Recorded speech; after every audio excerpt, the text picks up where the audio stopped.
Hello and welcome to episode 425 of the Yellowwallpod. I'm your host Stefan Wutzko, and today we will talk about a 1-0 win against Hertha Berlin, the latest transfer goss ahead of Thursday's deadline day, and we will preview Friday's match against TSG Hoffenheim. For all that and more, joins me Matthias Zug. Hello Matthias, it's good to see you. Yes, it's good to see you too, Stefan. And if you're not over on YouTube, why not? Yeah. Subscribe. 425. Damn. I didn't feel old before. I feel old now. Well, you can feel old for a little longer while I present the sponsor of this episode. And this episode is sponsored by Jordan Hunt at Hunt_1909 on Twitter, who had a difficult week, but I'm sure will feel better soon. Jordan also wants to shout out Charlie Özcan for his premiere in a BVB shirt and to Anthony Modeste for scoring his first goal for Dortmund. And that transitions us very nicely, Matthias, to what unfolded on the football field at the Olympiastadion last Saturday, because Dortmund did come away with all 3 points. However, it was a bit more nervy than we thought. So, Matthias, there is a plethora of things to say about this game, and I'll just let you choose where you want to start. Well, I had to chuckle a little bit. I didn't really go onto Twitter very often during games, but I did see Lars tweet 1-0 for Köln. So that was kind of interesting. No, the match, it was an interesting match. It was very professional overall. Hertha had their moments. They've had their moments in the previous matches as well. But most of their moments came from mid to longer range. Kube had to make some very important saves against some very well-placed shots. I want to say Marco Richter had one very good one from long ways away, but those are low percentage opportunities. The takeaway is Bellingham is not a striker. To say the least. It felt like he had most Dortmund chances. Obviously he didn't have most of them, but he had some extraordinarily good ones. Yeah. Yes. And he had some very, very good ones. Overall, it was entertaining. Far too entertaining at times, because I think Dortmund could have put this one to bed much, much sooner. I quickly got very annoyed by the commentary team constantly referring to the Bremen match. Well. Like, oh, Dortmund's up, but I feel like there's a goal in this for Hertha. I feel like there's a goal in this. Like, oh, shut up. I mean, you just said it. Kobel did have to make the fingertip save on Marco Richter, and first of all, it's great to see Marco Richter back after he also had testicular tumor, and I think had one testicle removed. So it's really great to see him make the comeback, but even better to see him not score, because I at first thought he just hit the bar, but then the replay showed, okay, Kobel just full stretch, just somehow got the fingers to it, and man, I cannot tell you how much I love this goalkeeper. It's amazing how many points he's saving us. I mean, obviously, you're right. Hertha did not have a lot of high quality chances, but, 2 deflected shots that easily could have fallen into the back of the net. I think the first one from John Joe Kenny, which also was deflected on, I think, by Julian Brandt or so. I don't remember. Also full stretch save that Kobel only just sort of parried over the crossbar, and man, it is so fantastic to have this amazing goalkeeper. Who's only going to get better. Yeah, he's only going to get better. I would say he already has gotten better this season. Yeah. It's hard to say for sure, but it's just my gut feeling, because he looks just superb. And considering that he has to make these saves without, having a barrage of shots to save, like, say, Jan Sommer, makes it all the better. Yeah, and then there was also the more clear shot from Jovetic. No deflections, no bodies in the way. I would say that was, of those 3 saves, the least impressive, because Kobel made himself big. He saw it coming. There was nobody in the way. But again, it was still shot with venom. Yes. And Jovetic, when he's healthy, he's one of those players where it's like, gosh, if he just wouldn't have been hit with so many injuries throughout his career, he would have been absolutely amazing consistently. He's a very good player, and I'm still baffled that Hertha have him. But Kobel made those saves which were needed, but those are kind of those fluky shots, those long-range shots that a team like Hertha will take, that Dortmund will also take. Dortmund has scored on them. But for me, the key takeaway is those clear-cut, right in front of goal chances weren't really there for Hertha. And that, for me, was a very positive takeaway. I also liked the fact that when there were set pieces, Anthony Modeste was back there defending it because, why?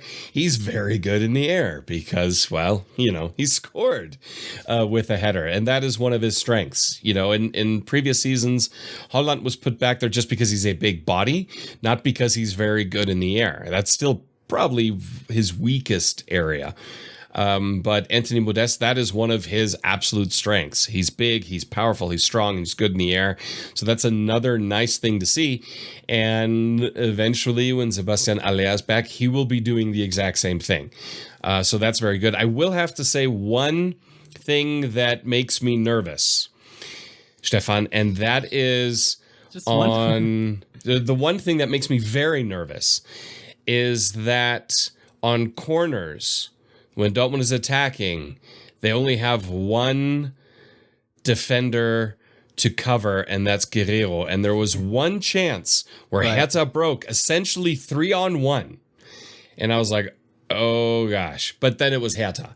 But if that was a team that is more competent, especially on the break, I'm thinking even of a team like Mainz, that thrives on counterattacking, that's a clear-cut opportunity. And that made me nervous. I didn't realize it until that break that Guerreiro was really the only cover. You had another player kind of in between him, but it's so easy for a team, if you don't execute the corner correctly, Julian Brandt, that you just get a 3-on-1, 4-on-1 quick break counter, and that'll lead to a very good goal-scoring opportunity. It didn't because Hertha are incompetent, but that makes me nervous. And that happened. There was another situation where a corner got cleared, and again, it was just Guerreiro, but he was able to get there, and there were no Hertha players. That needs to change because that will 100%, I will put money on it, lead to goals against Dortmund this season if they don't address that. Because if I'm a halfway intelligent coach, I see that, and I try to figure out in my corner defensive routines when they don't come off how to quickly transition, because Dortmund will be very susceptible there, whereas someone like Hertha, or I'm thinking even Stuttgart and Köln this weekend when I watched it, they had 3 or 4 players defending, being more cover. Let's put it not defending, but cover, at least 2. I'm still of the thought that you need at least 2 players. Most likely your 2 fullbacks. That's the traditional thing to do, to have as cover players. And Dortmund only having Guerreiro, who is, let's be honest, not exactly Dortmund's best defender, to be cover there, and nor is he the fastest. That makes me a little nervous. Well, the good news, I would say, is that he at least did okay to recover with this sliding tackle, whatever that was. Yes. For Guerreiro standards, that was actually really good. And I think overall, defensively, this performance by Guerreiro was better than his average. Let's say it this way. However, you are absolutely correct. First of all, the pass by Guerreiro that he tried to, I think slot through to Julian Brandt. Mm-hmm. That was already printed in the newspaper of the day before. Yes. They say in Germany. That was very easy to intercept, and he should do much better.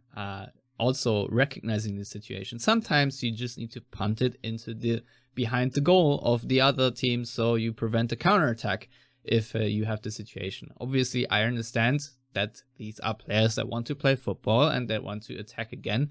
And especially off the momentum of just having hit the post, because that is sort of what preceded it, because Charlie Özcan managed to sort of hit the post and then try to calmly pass back and recirculate possession. And the ball, of course, did find Guerreiro, and he did not find another teammate. And you are absolutely right. The Hertha counterattack was very sloppy, I must say, especially considering the pace they have up front and the sort of players they have up front.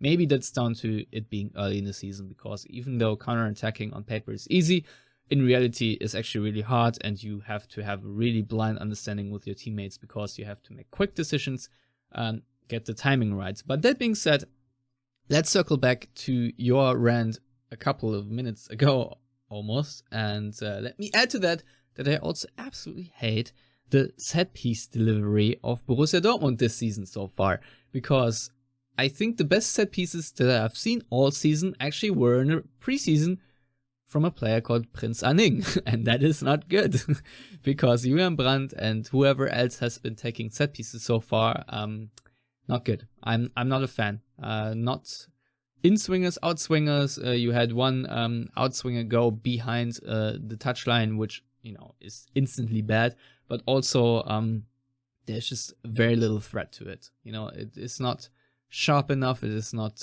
powerful enough, and if you aim for the first post, there's hardly ever anyone to flick it on, but it's just easily cleared by the opposing defender. So if I have a gripe, and this is something that I observed throughout all 3 or 4 games even this season, is that Dortmund set pieces stink, and I would like them to be better. Full stop. I completely agree. I don't know why they persist with Julian Brandt making those. He's not a great crosser either, and essentially corners is a set cross. I think it would be better to have a better crosser taking those. I don't know. I mean, Wolf or Meunier.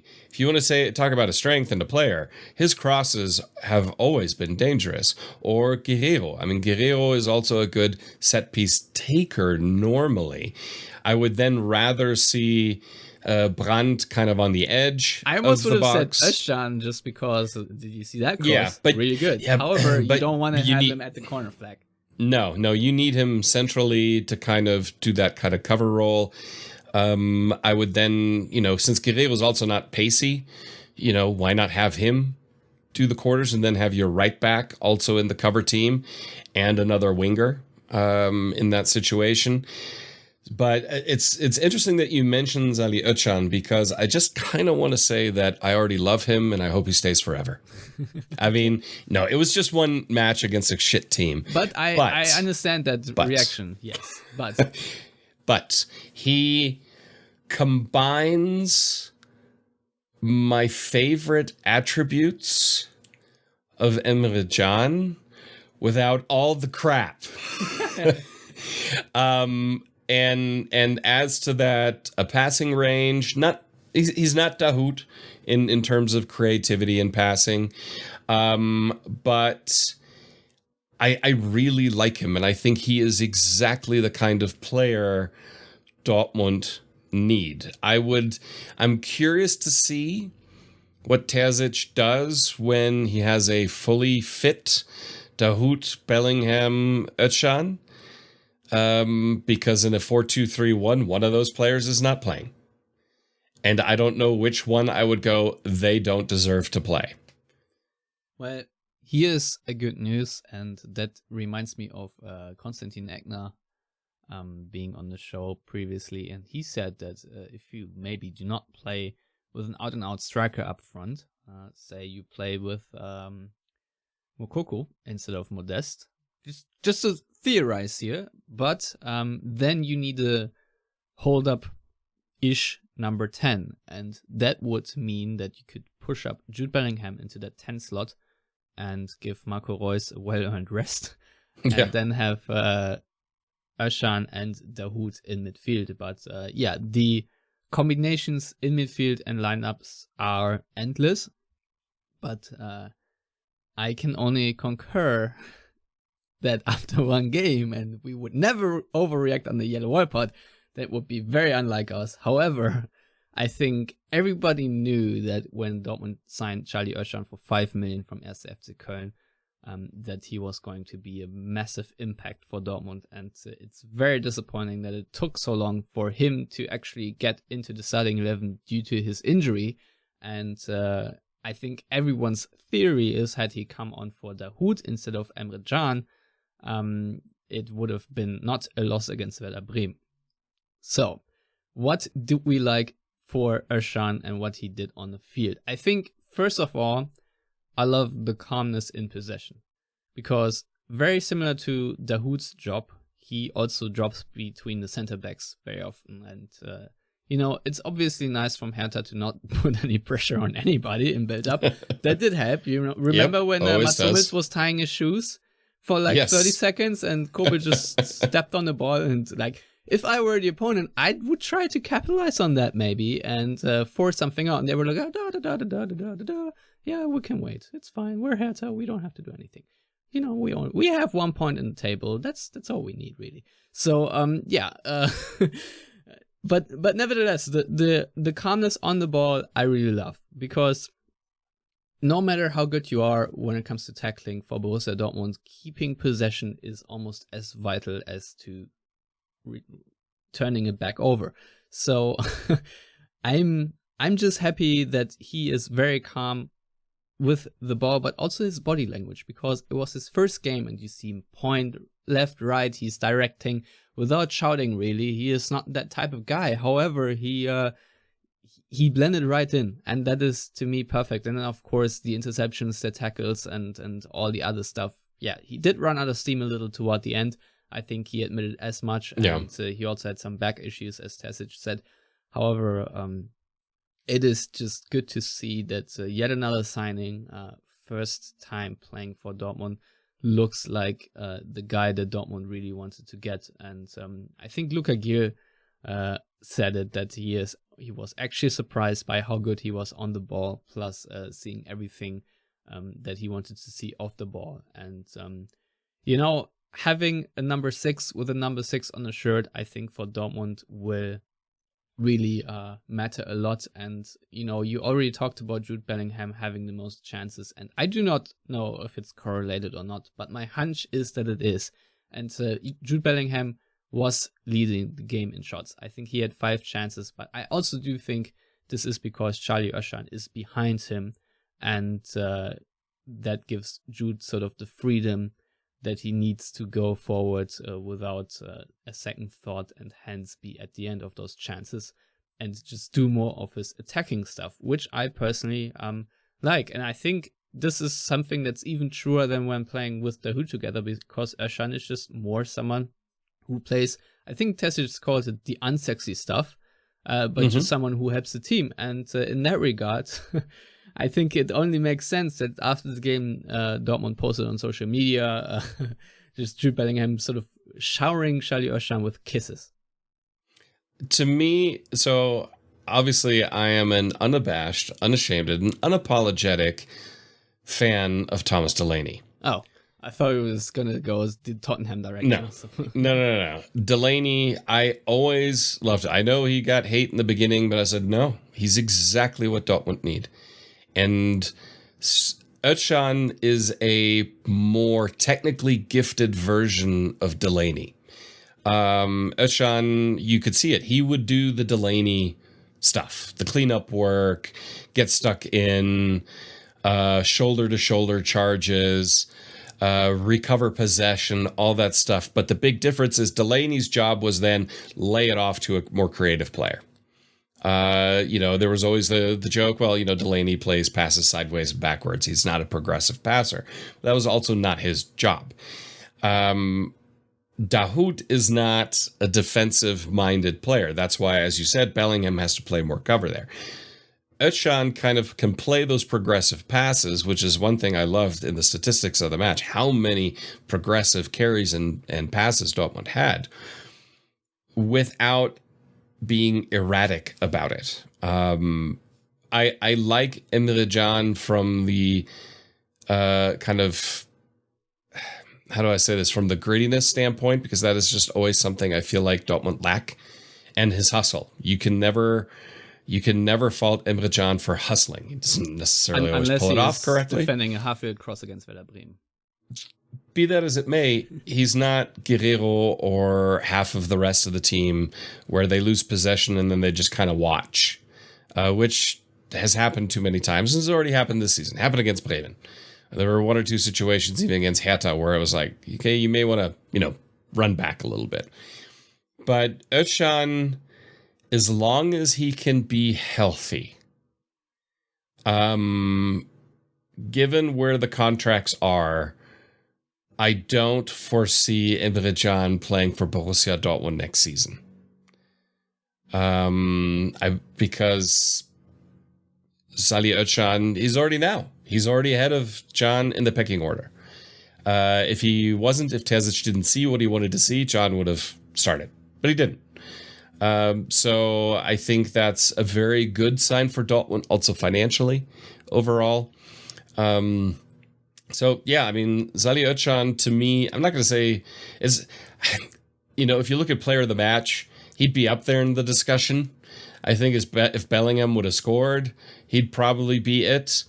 Kobel, I mean, it's just overall, it was a very good team performance. I was very happy by what I saw. I was very relieved when the match was over. Because you never know. You never know. And that 89th minute comes around. Don't want to have this history of complete implosion and losing matches from a winning position in the 89th minute. Blah, blah, blah, blah, blah. Well, I'm just very glad that this is the sort of discussion we're having after the first game of Salih Özcan, because it could have gone entirely different. Of course. We could have been sitting here and saying, oh, God, are we really sure he's going to be the guy? He looked like, being a fish out of water, basically, yep. and sort of just hanging in the air. And we have to hope that over the next weeks and months that he would find his way into the team. Maybe having your debut against this Hertha Berlin team was also a bit easier, and the struggles will come as soon as Dortmund face harder opposition. And I would say Freiburg also harder opposition, but Friday against Hoffenheim most certainly is. But nevertheless, let's talk also about, the other Cologne connection. First of all, I really do like that Edin Terzic right now is most of the time picking his starting 11 based on the performances of the previous week, and changes are being made accordingly. For example, that Julian Brandt did start over Bynoe-Gittens, even though Bynoe-Gittens, I like to see him start. I like to see him try out everything he needs to try out, but he also won only 1 out of 7 dribbles against Bremen, and it did not look like he was ready to start, so he was scrapped and Julian Brandt was plugged in. But also, I thought that Marius Wolf deserved another start, even though the last 10 minutes against Werder Bremen did not look good. But for that, Edin Terzic had a solution by bringing on Meunier for that time when Wolf ran out of steam. However, of course, when I talk about Cologne connection, I'm talking about the 1-0 and the throw-in and the subsequent Jesus 1-2 between Wolf and Özcan, and then of course the cross that led to Modeste put it where only Modeste can put it. And I think it is good to see that Dortmund find him more. The service to Modeste was much better. And we can also just talk about the touches that Modeste had.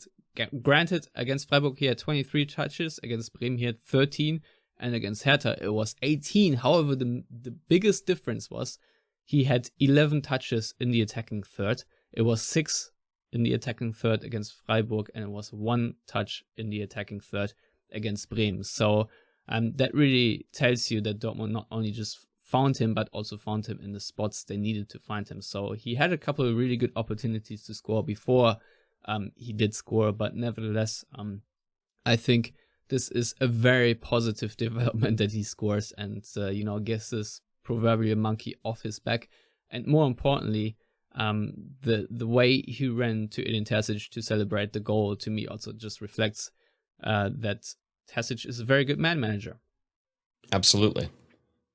No, it was great. I mean, that's always the big thing, for a striker, is that first goal. And that brings in so much confidence because at the end of the day, that's their job. That's what they get paid for. Goalkeepers get paid to stop goals. Strikers get paid to score goals. Everybody in between gets paid to do everything else.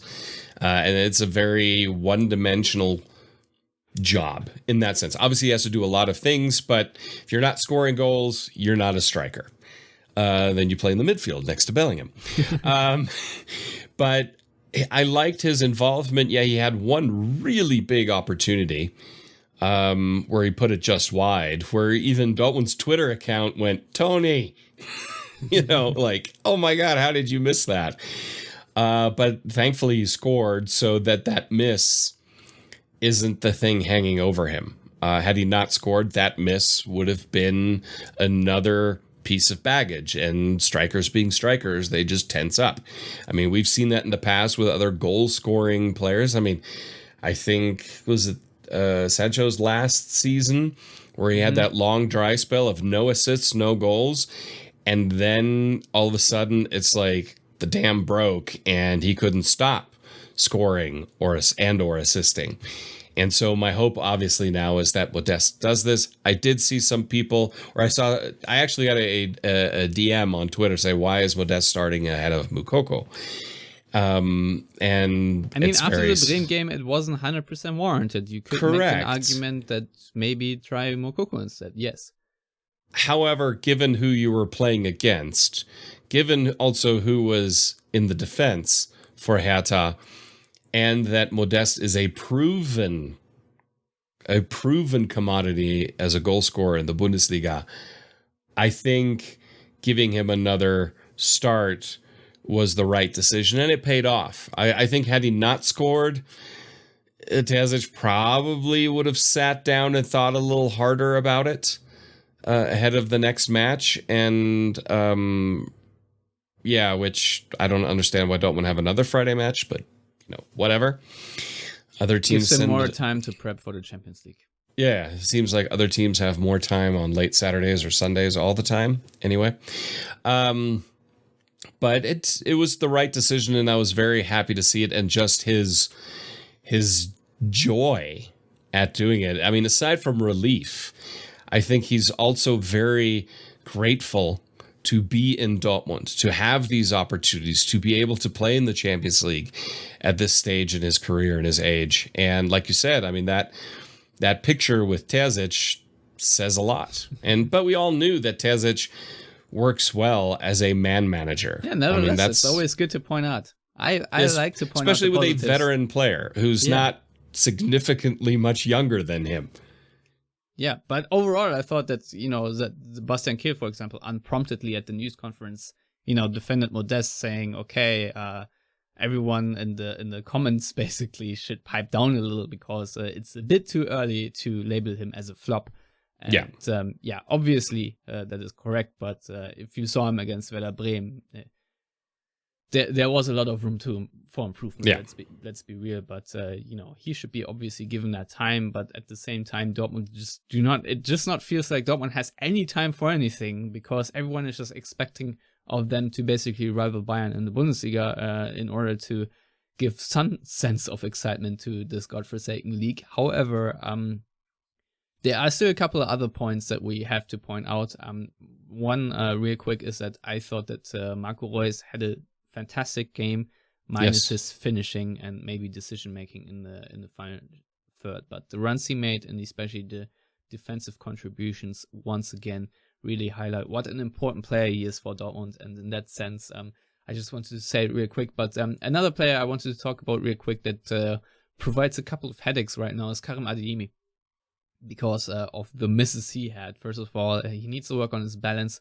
But it also feels like whenever he's at the end of a shot, basically on the right side of the box where Dortmund usually finds him, he does not have a good placement. He usually has it straight at the keeper, be it at Radetzky or this time at Christensen, who, by the way, had an excellent match, and so did Marc-Oliver Kempf, of course. But I expect a little bit more from Adeyemi. Now, obviously, we do not know how much his toe bothered him, because he did receive treatment, and it did not look too good after the game too. He was like walking around in a sock, compression sock, I think it was, something like that. So I hope that he is not dealing with this throughout the entire season, and gets the time that he needs. But overall, I thought he was not too involved, and I hope this improves, because there were a lot of opportunities where he could have been utilized, but just wasn't. But maybe at the same time, that is also some blame to Julian Brandt, because one of the most effective ways for Dortmund to penetrate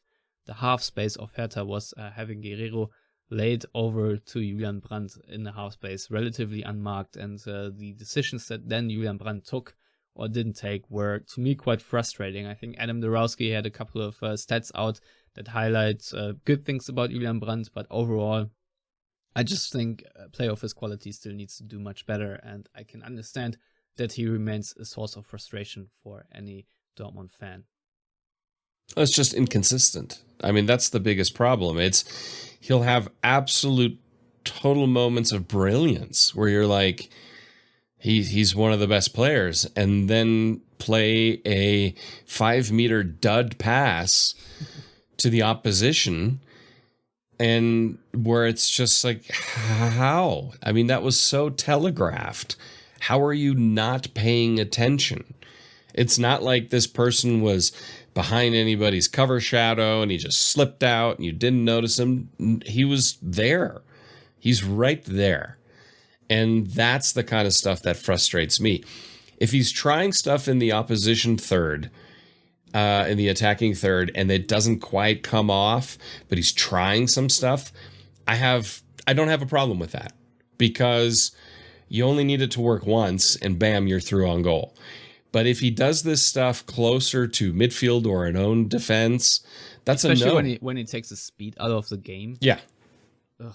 Oh, there were so many times where they were pushing forward and then he just, puts his foot on the ball and cuts it back behind himself. And you're like, why? Why did you do that? And now you have 3 players in an offside position and everything is done because they were rushing forward beyond you. And you could see at times Marco Reus's frustration because he would make that run. And all it would need was a relatively, for Julian Brandt standards, simple pass. And it didn't happen. And that is, it's like that one cutback too many. Or you mentioned Bynoe-Gittens. He dribbles himself into an alley too many times, where there would have been the situation of playing a pass. But Julian Brandt is a significantly more veteran player and should know to just play that ball forward. If it doesn't work, if Kempf, Kempf and the keeper kept Hertha in this game, and to a degree are finishing, but or Dortmund's finishing, not ours. Mine is even worse. But they're just play that pass. If a defender cuts it off, so be it. But play it. Don't cut back and slow it down and wait for everybody to catch up with you. It just kills momentum completely. Yeah, absolutely. However, I think we have to move on. Final thoughts on this game, I think, is just it was a much more encouraging performance. Once again, we cannot end this episode without saying how much of a god Nico Schlotterbeck already is. Yes. It's just fantastic to see. And every time he indicates that he's in pain, I cringe a lot. Yeah. Or wins, I don't know. Whatever it is, I'm not feeling good about him being injured, because I feel like he already is the backbone of our defense. That being said, Matsum is also in very good form right now. So it makes sense that Niklas Süle is not starting yet. Also, especially after Sebastian Kehl said that he needs to be in a fitter shape, because apparently after his injury, which does make sense, he is just not. But in the meantime, Matthias, I promised some transfer goss discussion. Mm-hmm. And today, The Athletic, as you can see on our YouTube channel, because I did a breaking news BVB update, is writing that Manuel Akanji is very close to joining Manchester City. I think Alexander Burney today, the Blick reporter from Switzerland, who usually is also very informed when it comes to inside information about Swiss internationals, wrote that he's on his way to Manchester already. So I think the reported fee right now is 17.5 million euros. Given that it's Manchester City and they have a lot of money, obviously you would love to recoup a little bit more like in the 20 million-ish range, but it's also desperation time. And Manuel Akanji, I don't know if he really wanted to join Inter, Leicester City. I don't know if he wanted to do that, because he wanted to do a step up when it comes to having a new club and play Champions League, of course. So Spurman's called it falling up. But nevertheless, I think this is really good for Dortmund, because they need the money, and de facto need to offload Akanji, even though I'm entirely sure that we could use him at one point. But Matthias, what are your thoughts about this potential move, which seems to be close to done? Well, I think, in the 20s would have been more in keeping with as good of a player as Akanji is.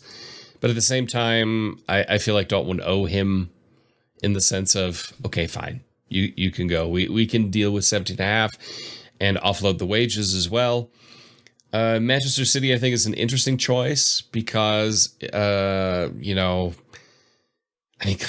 the depth of that team is stupid because he's not going to be a starter. I mean, let's be honest. He's not going to be Pep Guardiola's first choice central defender. And to know that going in there, not going to Leicester City, I understand that. Yeah, he would have been first choice, but against a team for a team that's honestly going to be struggling in the bottom half of the Premier League. Why? Inter will be, personally, I would have enjoyed that, of course.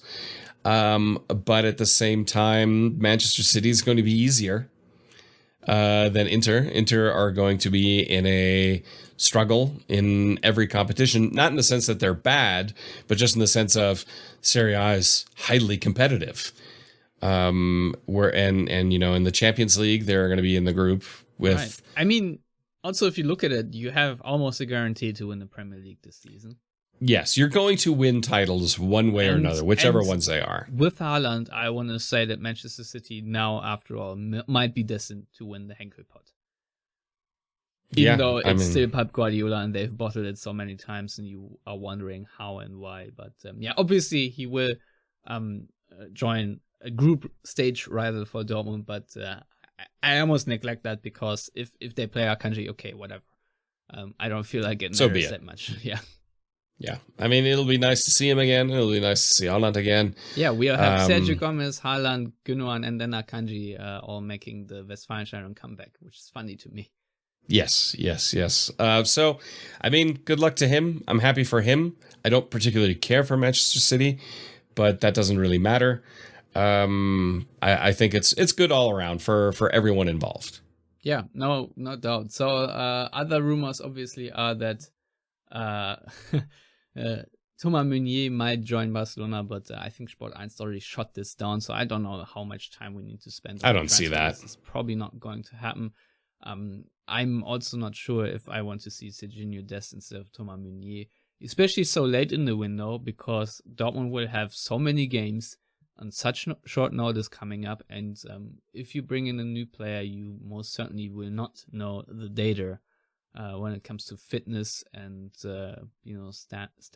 stamina and whatnot. So I don't know. I'm a bit careful, especially because it's such a vital position now. Given Marius Wolf right now seems to have it covered, which is positive, but you never know how long he can stay healthy. And Thomas Meunier, even though he's no one's favorite player, I still think is a decent option to have as a right back, and I think this is probably a position that Dortmund need to address with a bit more seriousness in the next window, because obviously you need to have a upgrade over Meunier, but Serginho Dest just isn't it. So that trade deal proposition to me just doesn't make sense. So I guess with that, we can move on to TSG Hoffenheim, unless you have any other transfer stuff to discuss. And I don't know what to say really about Hoffenheim. They are currently above Dortmund in the table. They are fourth. They have 3 wins and 1 loss, also 9 points. And they have scored 8 goals, conceded 5, and have a goal difference of 3. And of course, their manager is Andre Breitenreiter. I don't know what to make out of this. I think you think he's kind of decent. I wouldn't say that. I would say of the Schalke managers of the last 10 years, he wasn't the worst. Yeah, that's probably true. He got FC Zurich to win the Swiss title, surprisingly. I didn't think they were going to do it. I don't think anybody really did. His style of football, I think, suits Hoffenheim to a degree, more than it's just counterattack, press. I mean, you know, it's just he is. I don't even know. I mean, he's like the milk toast of Bundesliga managers. Like, if you think of your prototypical mid-table Bundesliga manager, Andre Breitenreiter is it. He did great things with Paderborn when they came up and went down right away. And then, of course, he got the job at Schalke, which, that was really the beginning of the end at Schalke. It's not his fault. Absolutely not. But he was kind of caught up in that and kind of had to rehabilitate himself. And he definitely did that in Zurich. I think I understand why he came to the Bundesliga. Obviously, significantly bigger league than the Swiss league, more money, all that kind of stuff. But yeah, I mean, Hoffenheim are playing decently right now. They are it almost doesn't matter who the manager is at Hoffenheim. It seems since they came to the Bundesliga, they've kind of been a pain for Dortmund. So yeah, I honestly don't quite know what to make of it or to make of Hoffenheim at this stage with Breitenreiter. They will be a significantly more difficult opponent than Hertha. Oh, yeah. There's no doubt about it. This will be a tough match. Dortmund cannot squander opportunities. Hoffenheim are, as much as I hate to say it, they're a good side. That can pose difficulties for anybody that they face. So it's not going to be easy, to say the least. Yeah, I really dread this game, to be honest, because Hoffenheim have a penchant of scoring against Dortmund for fun, really. And, it's funny that their highest goal scorer is Christoph Baumgartner, of all people right now. But that being said, he has only scored 2 goals, and every other goal scorer, I think they have 1, 2, 3, 4, 5, 6, 7 other goal scorers, and they've all scored 1 goal each, which really shows you how lethal their attack is in terms of their attacking diversity, if you will. Similar to Dortmund's, really, because Dortmund have 10 different goal scorers from 10 different goals, which is also a fantastic set, really, if you think about it. But going forward, you obviously want to have your main striker score a couple more.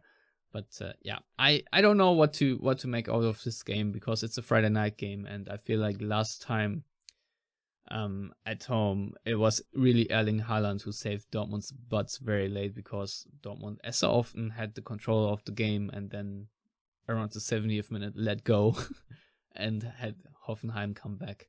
And I don't really know what to make of this, because this has sort of a loss written all over it somehow to me, because Hoffenheim are just really good at combining through the midfield at good pace. They have a lot of good Verbindungsspieler, as we would say in German, a lot of players that make the link-up play go very fast-paced, and I thought they were very unlucky to lose their first game against Gladbach, I think it was, because they had a sending off.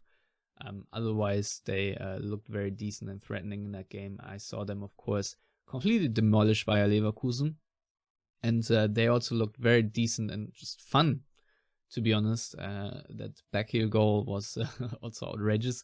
So I don't know what to make of this, Matthias, because I'm, for whatever reason, am scared of this game, because I've been scarred by Hoffenheim so many times that I don't even know if I can approach it with any rationality here. So maybe just talk me through the Dortmund side of things. What do Dortmund and Edin Terzic have to do for this to work out? Not have Marco Reus sent off, because that happened once. It's floodlights against Hoffenheim, just flashbacks, and none of them good. I think the key things that Dortmund have to do is utilize your chances. That's the big thing. I mean, Dortmund have had plenty of chances to score this season and have squandered too many of them. Salih Özcan, start him, please, and thank you. The attacking link-up play needs to improve. The communication needs to improve. The automatisms definitely need to improve, also in an attacking sense. Julian Brandt cannot play those idiot passes to the opposition because Hoffenheim will absolutely take advantage of them. They're not Hertha. Defensively, I don't really have a lot to say because defensively, Dortmund have been pretty good. I think you just keep doing what you're doing. I feel more confident with Salih Özcan kind of giving midfield cover ahead of them than I do with really anybody else. That includes Dahoud, and that includes Bellingham, because he knows his role a little bit more and gives them that cover. I think that'll be very, very important. I wouldn't even begrudge Dortmund if they would switch up their formation and play a 3-man central midfield to disrupt that combination play from Hoffenheim that you had mentioned. That, I think, could prove successful, depending on who you would put there in central. I mean, you could put Emre Can in there and just basically have 2 box-to-box destroyer-type players in there with Bellingham and him and Özcan being kind of that cover. But if they stick with a 4-2-3-1, which would probably be the case, I would expect the same starting lineup you saw against Hertha. I don't foresee Terzic making any changes unless there are injury needs. So, yeah, I mean, it's really improving the final third. That's really what needs to happen at this point. I think that's what Dortmund's biggest weakness have been. It's just that final third link up and that final pass or the final shot. Yeah, but I don't know. I'm actually not that against the 4-3-3 system, just because, and I don't know, maybe then you take out an attacker that you really need. But if I look at their midfield with Baumgartner, Geiger, and Prömel, they easily outnumber Dortmund that way. And what's also interesting, obviously, they play with a 3-5-2, and you have Skov and Angelino as your wingbacks, which makes you very attacking. You also have a very good build-up player in Vogt, still one of the best center-backs when it comes to build-up play in the Bundesliga. Akpoguma is a fast player that likes to dribble forward as well. And Özcan Kabak, we still know from Schalke, so hopefully he will be good for a mistake here and there.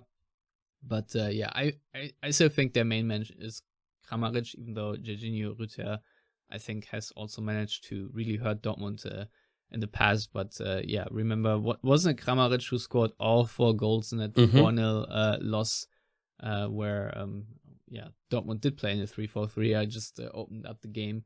Oh man, Dortmund did start with Balerdi and Piszczek and Hummels in the back 3. No wonder that didn't work well. You had Brandt and Witzel in the central midfield and then Guerreiro Moret as the mix, and then Haaland, Reina, and Azar up front. So Kramaric did score 4 goals. Yikes. But yeah, good. How did that not work? I'm shocked. Yeah, but nevertheless, it's going to be a very difficult game, and Dortmund have to make sure that the narrative of them being super inconsistent doesn't continue here. So sorry, no, go ahead. No, go ahead.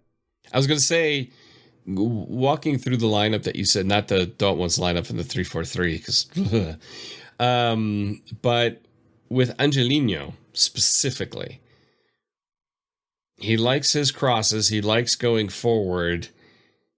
Wing play could be the key for Dortmund here in getting behind Hoffenheim's attacking wingbacks and then having an on-rushing Bellingham in the central position. I think that's really the key to an attack for Dortmund, especially with Modeste, who will tie up 2 defenders just because he's big, he's powerful, and that can open things up for them. Yeah, I think this needs to be the Adeyemi game, if he's fit. I don't know exactly what's going on with his toe, but just on paper, it makes a world of sense, as you just said, that he thrives because of all the space he gets. And if Dortmund manage to, get a bit more passing out of Julian Brandt, for example, and really feed Adeyemi into that space, maybe even Marius Wolf can just send him long line. I don't entirely know how it will pan out, but my guess is that Adeyemi will get a lot of space on the right side, because this has sort of been Hoffenheim's main weakness, is defending their own wings, and just thinking about how this game might pan out, it could be just that. Yeah, I mean, think back to when Kostic was still at Frankfurt. That was Frankfurt's most dangerous attacking side and their biggest weakness defensively because he pushed forward so far. Exploited a lot. Yes. And so just do the same thing. And the one thing carrying from the Hertha game that I thought was interesting, Dortmund whipped in a ton of crosses, way more than they have so far this season. And actually, the same amount of crosses as they did against Freiburg. Okay. 14, even though Tesic said it was double the amount of all games combined, but that's, say, a different picture. However, I would say there was a much more bigger emphasis on crosses, and B, I would say more crosses with real intent than threatened. Correct. Yes. Yeah. So I think Dortmund are on the right track there. If Brandt slows up Dortmund's play too often, I would hope, and you see those gaps on those wings behind the wingbacks, then definitely send in Bynoe-Gittens or Moukoko on the wing, just because they're very fast. Yeah, for no other reason but just the pace. If there's one thing that I think Dortmund has in this game is that obviously Hoffenheim could bring on Jakob Brun-Larsen for the Curse of the X. But otherwise, they have Rudy and De Boer came on, Samaseko came on, all okayish players, I would say. But Dortmund's bench right now is much better. And if you have a Bynoe-Gittens, if you have a Moukoko, for example, I don't know if Hazard or Hazard, even if he's not anyone's favorite right now, I would say that Hazard right now is just really, really good still, and better than anyone that Hoffenheim have. So yeah, I think this game will be decided very late, and I hope it's in favor of Dortmund and rather than Hoffenheim. So my scoreline prediction is going to be a 3-2 Dortmund win. I predict chaos and a lot of pain to watch this game, but in the end, I really hope and pray that Dortmund come out victorious, because I haven't even mentioned how much I dislike Hoffenheim as a whole concept. Yes. I'm gonna go Dortmund to win 3-1 on this one. All right, we can all live with that. So, Matthias, I think it's time to knock it on the head here, as always. Yes. Thank you for joining me and helping produce this wonderful Yellowwallpod. We shall be back with another episode, actually on Thursday or Friday already, to preview the game against Copenhagen, because I have someone who's going to help out channel better light on Copenhagen than you can do, Matthias, even though you for sure are apparently a keen watcher of the Danish league. Always. So, but in all honesty, I'm already looking forward to the Champions League. And we'll have an episode out, I think, Friday. Maybe I'll publish later. Who knows? But keep your eyes open on our pod feed. And in the meantime, of course, do subscribe to the BVB Update. You can follow Matthias on Twitter at MatthiasZug. You can follow me at Stefan Butzko. And you can follow all of us at Yellowwallpod. Our website is theyellowwall.net. And if you want to, like Jordan Hunt, sponsor an episode, go to patreon.com/theyellowwall. But for now, this is everything we have for you for today. Well, actually, no, I'm gonna have another BVB update out. But podcast wise, that is it. So as always, thank you for listening or watching, and goodbye until next time.